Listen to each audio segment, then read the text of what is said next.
आज हम लोग पढ़ेंगे ई वाला टॉपिक, गैमेटोजेनेसिस।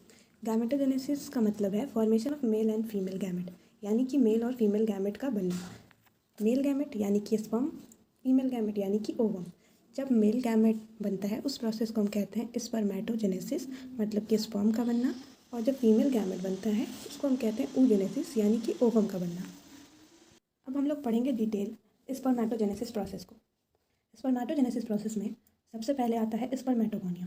स्पर्मेटोगोनिया देख लेते हैं किसको कहते हैं। स्पर्मेटोगोनिया ये सेमिनिफेरस ट्यूब्यूल का सबसे इनर मोस्ट सेल है जिसको कहते हैं स्पर्मेटोगोनिया। ये इमैच्योर जर्म सेल्स होता है जो कि फर्दर स्पर्म को प्रोड्यूस करता है। सबसे पहले स्पर्मेटोगोनिया में होता है माइटोसिस डिफरेंशिएशन।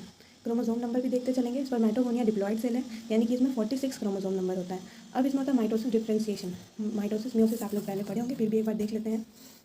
माइटोसिस मियोसिस दो तरह का सेल डिवीजन है। अगर डिवाइड होने के बाद डॉटर सेल में भी same chromosome number of the parent है तो वो है माइटोसिस। अगर क्रोमोसोम नंबर हाफ हो गया, डिप्लॉयड सेल से हैप्लॉयड बन गया है, तो वो है मियोसिस। ये है स्पर्मेटोगोनिया। अब इसमें हुआ माइटोसिस डिफरेंशिएशन। इसमें था 46 क्रोमोसोम नंबर। माइटोसिस डिफरेंशिएशन में क्रोमोसोम नंबर सेम रहता है, तो इससे माइटोसिस डिफरेंशिएशन से ये बहुत सारे नंबर में डिवाइड हो गए, 1 से 2, 2 से 4, ये बन गए स्पर्मेटोगोनिया बहुत सारे नंबर में। अब ये बने प्राइमरी स्पर्मेटोसाइट।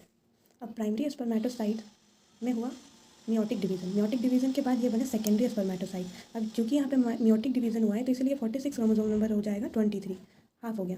अब होगा second meiotic division secondary spermatocyte में, जिसकी वजह से बनेगा स्पर्मेटिड। अब बात है कि इसमें क्रोमोसोम नंबर भी 23 क्यों? क्योंकि ये तो मियोटिक डिवीजन है, हाफ हो जाना चाहिए था, लेकिन नहीं। मियोटिक डिवीजन जो सेकेंड वाला होता है वो सिमिलर टू होता है माइटोसिस डिवीजन। इसमें भी क्रोमोसोम नंबर सेम होता है सेकेंड मियोटिक डिवीजन में।